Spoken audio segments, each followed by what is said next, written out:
وأرنا الباطل باطلا وارزقنا اجتنابه اللهم إنا أسألك الهدى والتقى والعفاف والغنى اللهم إنا أسألك علما نافعا آمین ثم آمین السلام علیکم ورحمۃ اللہ وبرکاتہ۔ امید کرتی ہوں آپ سب خیر و عافیت سے ہوں گے، ایمان صحت اور تقوی کے بہترین حالتوں میں ہوں گے الحمدللہ۔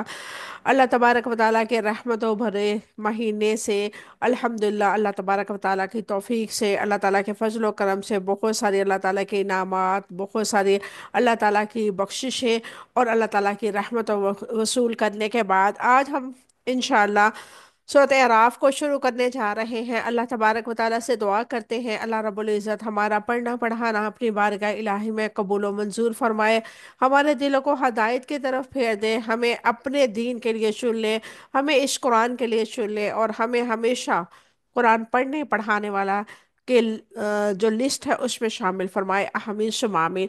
تو آغاز کرتے ہیں آج کی کلاس کا۔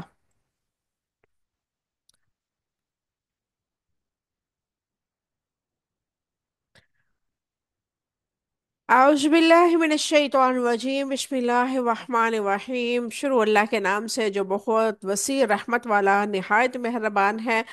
الف لام میم صاد، یہ لفظ مقطعات ہے، اس کا معنی اللہ تعالیٰ بہتر جانتا ہے۔ کتاب ایک کتاب ہے، انزلہ اتاری گئی ہے، الیکا طرف آپ کے، فلا چنانچہ نہ، یکن ہو، فی صدری کا آپ کے دل میں، حرجن کوئی تنگی، منہ اس سے، لتنذرا تاکہ آپ خبردار کریں، بھی اس کے ذریعے سے، وہ ذکر اور نصیحت ہے، للمؤمنین مومنوں کے لیے۔ اتبعوا تم پیروی کرو، ما اس کی جو، انزلہ نازل کیا گیا ہے، الیکم طرف تمہاری، من ربکم تمہارے رب کی طرف سے، ولا تتبعوا اور نہ تم پیروی کرو، من دونہ ہی سوائے اس کے، اولیاء دوستوں کی، قلیلم بہت کم ہے، ما اس جو، تذکرون تم نصیحت کرتے ہو۔ وکم اور کتنی ہی، من قریتن بستیوں میں سے، اہلکناہا جنہیں ہلاک کر دیا ہم نے، فجاءہا تو ان پر آیا، بأسنا عذاب ہمارا، بیاتن رات کو، او یا ہم وہ سب، قائلون دوپہر کو آرام کرنے والے تھے۔ یہ تھی آج کی 4 آیات مبارکہ، اس کے روٹ ورڈ نہیں ہے تو ہم اس کی مختصر سی تفسیر دیکھتے ہیں۔ سورۃ اعراف کا نام اعراف کیوں ہے؟ اس میں اعراف کا ذکر ہے۔ اعراف ایسی جگہ کو کہتے ہیں، انشاءاللہ ہم دیکھیں گے بھی۔ اعراف کا مطلب ہے جنت اور جہنم کے درمیان میں ایک ایسی جگہ ہوگی جس کا نام اعراف ہے، جہاں پہ نیکوں اور جن کی نیکیاں اور برائیاں ایک برابر ہوں گے نا، ایکول ہوں گی، وہ وہاں پہ اللہ تعالیٰ روک دے گا ان کو، تو اس جگہ کا نام اعراف ہے۔ تو یہ ساری آیتیں یعنی کہ سورت جو ہے اعراف کے موضوع پہ ہے، اور اس میں اللہ تعالیٰ کی توحید اور اللہ تعالیٰ نے اپنے سزا اور جزا کی جو حکمتیں ہیں، اور وحی کے نزول، رسالت اور قصص الانبیاء، اور بہت ساری اس میں ایسی معلومات ہیں جس سے ہمیں بہت انفارمیشن ملے گی کہ آیا ہم دنیا میں آئے کس مقصد کے لیے ہیں، ہمارا مقصد دنیا میں آنے کا کیا ہے، اور ہم نے یہاں پہ دنیا میں رہتے ہوئے ہم نے اپنے آپ کو کیسے اللہ کا فرمان بردار بنانا ہے۔ تو یہ تھوڑی سی ان کے نا ڈیزائننگ میں تھوڑی سی ہو گئی ہے آگے پیچھے، تو اس لیے تھوڑا سا آپ لوگوں کو بھی لگ رہا ہوگا کہ آگے پیچھے الفاظ ہے۔ الف لام میم صاد کی وضاحت کریں۔ الف لام میم صاد یہ لفظ مقطعات ہیں، اس کے معنی کے بارے میں اللہ تعالیٰ ہی جانتے ہیں، ہم پر واجب ہے کہ ہم ان پر ایمان لائیں۔ یہ سورۃ اعراف کی پہلی آیات ہے۔ کتاب انزل الیک فلا یکن فی صدرک حرج منہ لتنذر به وذکری، اور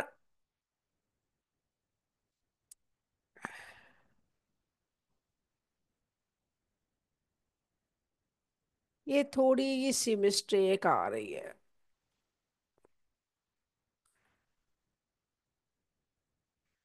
یہ ایک کتاب ہے جو آپ کی طرف نازل کی گئی ہے، چنانچہ آپ کے دل میں اس کی کوئی تنگی نہ ہو کہ آپ اس کے ذریعے خبردار کریں، وَذِكْرَىٰ لِلْمُؤْمِنِينَ کریں، اور مومنوں کے لیے نصیحت ہے۔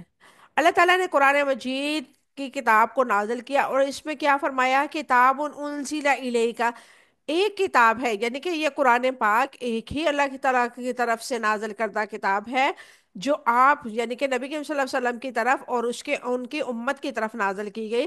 اللہ سبحانہ و تعالیٰ نے قرآن مجید کی عظمت کو بیان کیا ہے کہ اے محمد صلی اللہ علیہ وسلم، ایک ایسی کتاب آپ کے رب کی جانب سے آپ پر نازل کی گئی ہے جو عظیم ہے، جس میں ایسے امور کی وضاحت ہے جس کے بندے محتاج ہیں، اس میں شریعت کے مقاصد کی تفصیل بیان کی گئی ہے، اللہ تعالیٰ کے احکامات اور اس کی پسند اور ناپسند کو واضح کیا گیا ہے، تاکہ انسان کے لیے اپنی زندگی کے مقصد کو پورا کرنا آسان ہو جائے، یعنی وہ اس کے نفع مند علم کے ذریعے اللہ تعالیٰ کی فرما برداری کر کے اس کی رضا حاصل کرنے میں کامیاب ہو جائے۔ وَلَا يَكُنْ فِي صَدْرِكَ حَرَجٌ مِّنْهُ، چنانچہ آپ کے دل میں تنگی نہ ہو۔ نبی کریم صلی اللہ علیہ وسلم سے یہ کہا گیا کہ رختوں میں بانٹ لے۔ آپ صلی اللہ علیہ وسلم کے دل میں قرآن مجید کے بارے میں کوئی شک و شبہ اور تنگی نہ تھی۔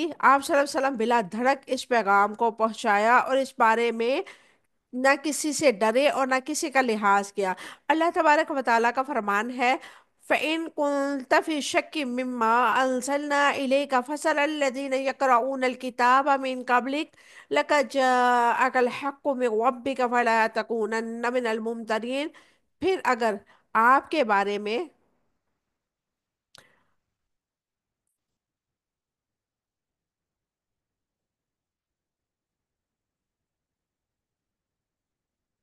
میری آواز کم آ رہی ہے آپ لوگوں کو؟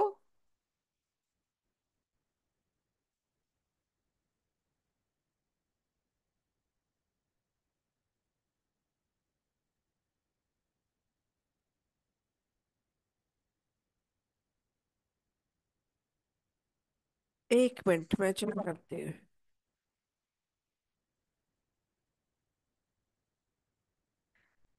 نور، آپ کی طرف سے کوئی نیٹ ورک کا ایشو ہوگا، پروین لوگوں کا آواز کلیئر آ رہی ہے میری۔ اب ٹھیک ہوئی ہے؟ پہلے کی نسبت بتائیے گا مجھے۔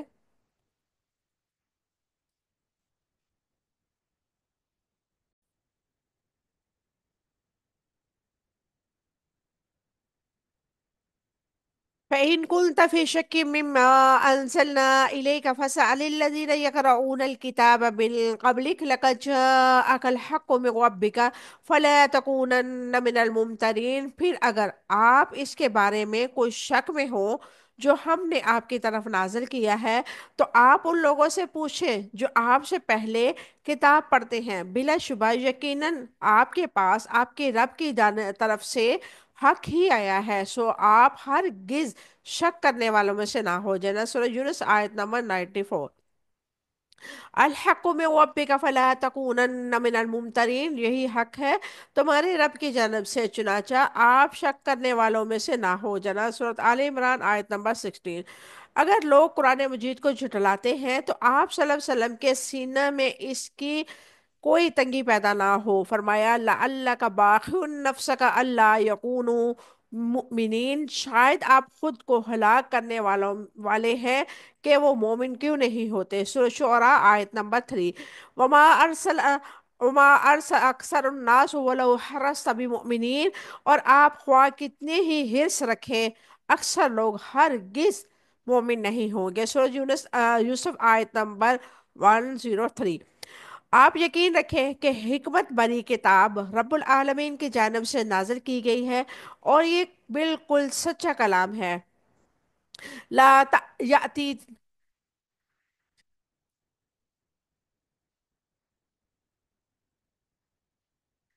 اللہ تبارک و تعالیٰ کا فرمان ہے، لا یأتیہ الباطل من بین یدیہ ولا من خلفہ تنزیل من حکیم حمید۔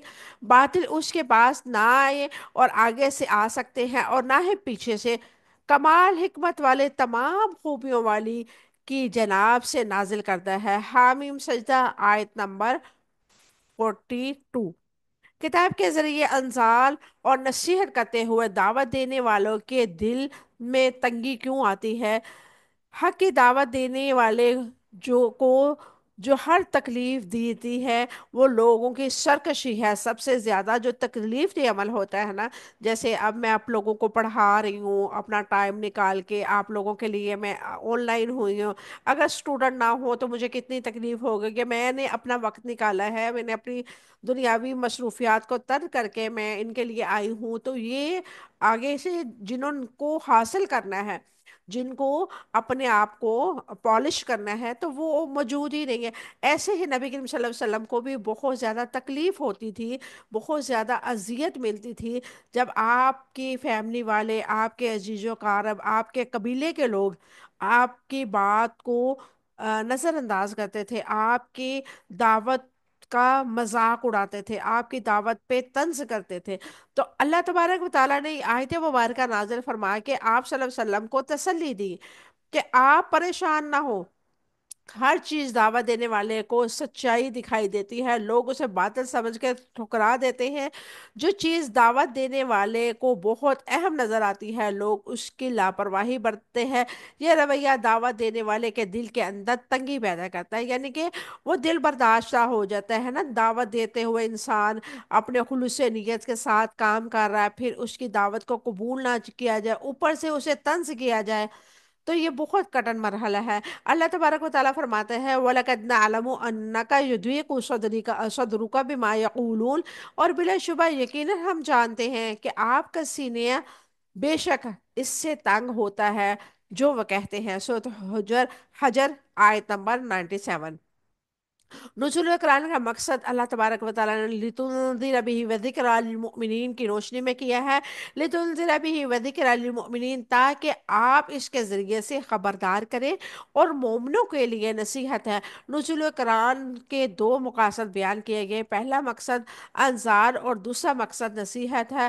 عمومی انذار سبھی کے لیے ہے، جیسا کہ نبی کریم صلی اللہ علیہ وسلم کو سارے انسانوں کو خبردار کرنے کا حکم دیا گیا، یا ایوہ المدثر قم فانذر، اے کمبل میں لپٹنے والے اٹھو اور پھر خبردار کرو۔ سورۃ مدثر آیت نمبر 1 اور 2۔ اور فرمایا تبارک الذی نزل الفرقان علی عبدہ لیکون للعالمین نذیرا، بہت برکت والا ہے جس نے اپنے بندے پر فرقان اتارا کہ وہ تمام جہانوں کے لیے ڈرانے والا ہو۔ سورۃ فرقان آیت نمبر 1۔ ایمان والوں کے لیے نصیحت اور یاد دہانی ہو، لتنذر بہ، تاکہ آپ اس کے ذریعے خبردار کریں، آپ صلی اللہ علیہ وسلم اس کے نازل کردہ کتاب کے ذریعے مشرکوں کو خبردار کریں تاکہ وہ ایمان لے آئے۔ آپ صلی اللہ علیہ وسلم کے انذار اور نصیحت کو سے حق کے دشمنوں پر حجت قائم ہو جائے۔ وَلِذِكْرَى لِلْمُؤْمِنِينَ، اور نصیحت کے لیے، مومنوں کے لیے نصیحت ہے، اس کتاب کے ذریعے آپ صلی اللہ علیہ وسلم مومنوں کی نصیحت کریں، یہ ان کے لیے یاد دہانی ہے۔ اللہ تبارک و تعالیٰ نے کا فرمان ہے وَلِذِكْرِ فَإِنَّ الذِّكْرَىٰ تَنفَعُ الْمُؤْمِنِينَ، اور نصیحت کریں، یقیناً نصیحت ایمان والوں کو فائدہ دیتی ہے۔ سو زاریات آیت نمبر 55۔ ایمان، اہل ایمان نصیحت کے ذریعے فائدہ اٹھاتے ہیں، انہیں ظاہری اور باطنی اعمال میں یاد دہانی ہوتی ہے، اور وہ صراط مستقیم پہ آنے کی والی رکاوٹوں کو دور کرنے میں کامیاب ہوتے ہیں۔ نزول کتاب کے حوالے سے اس آیات مبارکہ میں مطالبہ کیا جا رہا ہے کہ آپ صلی اللہ علیہ وسلم کی نازل کردہ کتاب تمام لوگوں کو برے انجام سے ڈرائیں اور ان کے حالات تبدیل کرنے کی نصیحت کریں، کتاب کے احکامات صاف صاف لوگوں کو بیان کریں، کتاب میں وہ حقائق بھی پیش کر دیے گئے جو لوگوں کو پسند نہیں ہیں، کتاب کے ذریعے عقائد کی غلطیاں، غلط رسومات، غلط طریقے زندگی کی اصلاح کر دی گئی، کتاب کے ذریعے دنیا کی اصلاح کر دی گئی اور آخرت کی کامیابی تیار کر دی گئی۔ کتاب کس لیے نصیحت بنی؟ کتاب عملاً تھوڑے لوگوں کے لیے نصیحت بنتی ہے، کتاب اس لیے نصیحت بنتی ہے جس کی طرف فطرت منسوخ نہیں ہوئی اور جو اپنی ذات کو زندہ رکھے ہوئے ہیں، کتاب اس کے لیے نصیحت بنتی ہے جو اللہ تعالیٰ کے آگے پیش ہونے کا خوف رکھتا ہے، کتاب اس کے لیے نصیحت بنتی ہے جو آخرت کے برے انجام سے ڈرتا ہے، کتاب اس کے لیے نصیحت بنتی ہے جو جنت کی حرص رکھتا ہے۔ اتبعوا ما انزل الیکم من ربکم ولا تتبعوا من دونه اولیاء قلیلا ما تذکرون، اور اس کی پیروی کرو جو تمہارے رب کی طرف سے تمہاری طرف نازل کیا گیا ہے، اور اس کے سوا دوستوں کی پیروی نہ کرو، تم بہت کم نصیحت قبول کرنے والے ہو۔ رسول اللہ صلی اللہ علیہ وسلم کی پیروی کرنے کا حکم دیا گیا، اتبعو پیروی کرو۔ پچھلی آیات میں نبی کریم صلی اللہ علیہ وسلم کو حکم دیا گیا کہ آپ صلی اللہ علیہ وسلم لوگوں کو خبردار کر دیں اور ایمان والوں کو نصیحت کریں۔ اس آیت مبارکہ میں امت کو حکم دیا گیا ہے کہ نبی کریم صلی اللہ علیہ وسلم کی پیروی کریں۔ اعمال کی قبولیت کے لیے رب العزت نے یہ جو پیمانہ مقرر کیا ہے، اس کی پہلی شرط یہ ہے کہ عمل اللہ تعالیٰ کی رضا کے لیے، اور دوسری شرط یہ ہے کہ نبی کریم صلی اللہ علیہ وسلم کی اتباع۔ ہر ایک بات قرآن اور حدیث کی کسوٹی پر رکھی جائے، اگر کسی کی بات پر قرآن حدیث کی تصحیح نہ ملے تو اجماع و اجتہاد کی طرف رجوع کیا جائے، یہ دونوں بھی کتاب و سنت کے فروغ میں سے ہیں۔ ما انزل الیکم من ربکم، جو تمہاری طرف تمہارے رب کی طرف سے تمہاری طرف نازل کیا گیا۔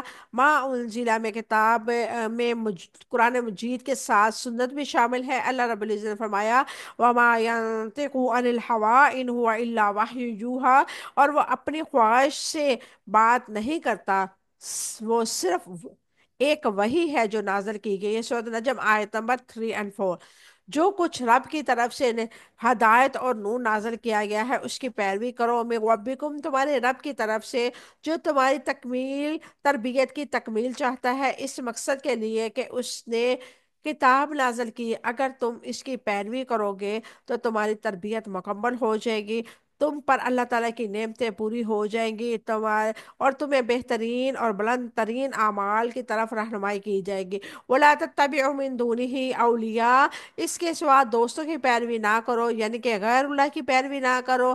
اولیاء قریش کے گمراہ سردار، یعنی اللہ تعالیٰ کے سوا دوستوں کی پیروی نہ کرو جسے تمہارے اپنے نفس یا شیاطین جو نقصان اور وسوسے میں ڈالتے ہیں، گمراہی، فساد، شر اور برائی کے حالات میں ڈالتے ہیں۔ اولیاء سے مراد شرک اور ان کے سردار ہیں۔ تم اللہ تعالیٰ کو چھوڑ کر دوسروں کو دوست بناتے ہو، جو ان کی خواہشات کی پیروی کرو گے تو ان کی خاطر حق کو چھوڑ دو گے۔ قلیلا ما تذکرون، تم بہت کم نصیحت قبول کرتے ہو۔ اپنی خواہشات کے پیچھے چلنے والے غیروں کی تقلید کی وجہ سے ہی کم ہی نصیحت قبول کرتے ہیں۔ اگر تم نصیحت قبول کر لیتے اور مصلحت کو پہچان لیتے تو تم ضرور ضرر رساں چیزوں سے نفع بخش چیزوں پر اور دشمنوں کو دوستوں پر کبھی ترجیح نہ دیتے۔ ما تذکرون، جو تم نصیحت قبول کرتے ہو جس کی وجہ سے آپ حق کی طرف رجوع کرتے ہیں۔ یاد دہانی کی سے مراد عہد الست بربکم کی یاد دہانی ہے جو ہر انسان کے تحت شعور میں موجود ہے، اور کسی بھی خارجی داعی سے اس کی یاد تازہ ہو جائے گی۔ یہ قرآن اسی دبی ہوئی شعور کو بیدار کرتا ہے اور اسی کو عہد کو تازہ کرتا ہے۔ وَكَم مِّن قَرْيَةٍ أَهْلَكْنَاهَا فَجَاءَ بَأْسُنَا بَيَاتًا أَوْ هُمْ قَائِلُونَ، اور کتنی ہی بستیاں ہیں جنہیں ہم نے ہلاک کر دیا تو ان پر ہمارا عذاب رات کو آیا یا جب وہ دوپہر کو آرام کرنے والے تھے۔ رسولوں کو جھٹلانے کا باعث عذاب ہے۔ اللہ تبارک و تعالیٰ نے فرمایا وَقَم مِّن قَرْيَةٍ أَهْلَكْنَاهَا فَجَاءَ بَأْسُنَا بَيَاتًا أَوْ هُمْ قَائِلُونَ، اور کتنی ہی بستیاں ہیں جنہیں ہم نے ہلاک کر دیا، یہ تو ان پر ہمارا عذاب رات کو آیا جب وہ جب وہ دوپہر میں کو آرام کرنے والے تھے۔ اللہ تعالیٰ نے گزشتہ قوموں کو دی گئی سزاؤں سے ڈرایا ہے، جنہوں نے رسولوں کو جھٹلایا۔ ان کا مقصد ان قوموں کو جیسے کام نہ کرے۔ ان قوموں پر عذاب ایسی حالت میں ہوا جب وہ غفلت میں ڈوبے ہوئے تھے، عذاب کے بارے میں ان کے دل میں خیال بھی نہ آیا۔ اللہ تبارک و تعالیٰ کا قرآن کہتا ہے وَكَمْ أَهْلَكْنَا مِنْ قَرْيَةٍ بَطِرَتْ مَعِيشَتَهَا وَإِذْ تِلْكَ مَسَاكِنُهُمْ لَمْ تَسْكُنْ مِنْ بَعْدِهِمْ إِلَّا قَلِيلًا وَكُنَّا نَحْنُ الْوَارِثِينَ۔ اور کتنی ہی بستیاں ہم نے ہلاک کر ڈالی جو اپنی معیشت پر اتری تھی، تو ان کے گھر ہیں جو ان کے بعد کم ہی آباد ہوئے ہیں، اور ہم ہی وارث ہونے والے ہیں۔ سورۃ قصص آیت نمبر 58۔ وَلَقَدِ اسْتُهْزِئَ بِرُسُلٍ مِّن قَبْلِكَ فَحَاقَ بِالَّذِينَ سَخِرُوا مِنْهُم مَّا كَانُوا بِهِ يَسْتَهْزِئُونَ۔ اور بلا شبہ آپ سے پہلے بھی یقیناً بہت سارے رسولوں کا مذاق اڑایا گیا، تو ان کے لیے جن لوگوں نے مذاق اڑایا ان کو اسی عذاب نے آ گھیرا جس کا مذاق اڑاتے تھے۔ انعام آیت نمبر 10۔ غفلت کی حالت میں عذاب میں مبتلا ہونے کا کیا اثرات مرتب ہوتے ہیں؟ اس حالت میں کسی کی پکڑ انسان کو خوف میں مبتلا کرتی ہے، اس کے نتیجے میں انسان محتاط ہو جاتا ہے، اس کے نتیجے میں انسان کی نصیحت حاصل ہوتی ہے، اس کے نتیجے میں انسان تقوی حاصل کرتا ہے۔ اللہ تبارک و تعالیٰ سے ہم بھی دعا کرتے ہیں اللہ رب العزت ہمیں بھی تقوی اور ایمان کی حالت میں اس دنیا میں رہنے کی توفیق عطا فرمائے۔ اللہ رب العزت ہم سب سے راضی ہو جائے۔ اللہ تبارک و تعالیٰ ہمارا پڑھنا پڑھانا اپنے بارگاہ الہی میں قبول و منظور فرمائے۔ اللہ تبارک و تعالیٰ ہمارے آنے والی زندگیوں کو بہترین بنا دے۔ اللہ تبارک و تعالیٰ ہماری پچھلی زندگیوں کی کمیاں کوتاہیاں گناہوں کو نیکیوں میں بدل دے، اور ہمیں ایسے اعمال کرنے کی توفیق عطا فرمائے جو اس کے رضا کے لائق ہوں۔ اللہ تبارک و تعالی ہم سب سے راضی ہو جائے۔ اللہ تعالی ہماری پڑھتے پڑھاتے کوئی زبر زیر کے الفاظ کی مسٹیک ہوگی تو اللہ تبارک و تعالی معاف فرمائے۔ اللہ رب العزت ہم سب کو اس قرآن کے لیے چن لے۔ اللہ تبارک و تعالی ہمیں اور ہمارے عزیز و اقارب پر اپنی رحمتوں کا نزول فرمائے، آمین ثم آمین۔ وآخر دعوانا الحمد للہ رب العالمین، سبحان ربک رب العزت عما یصفون وسلام علی المرسلین والحمد للہ رب العالمین۔ السلام علیکم ورحمۃ اللہ وبرکاتہ۔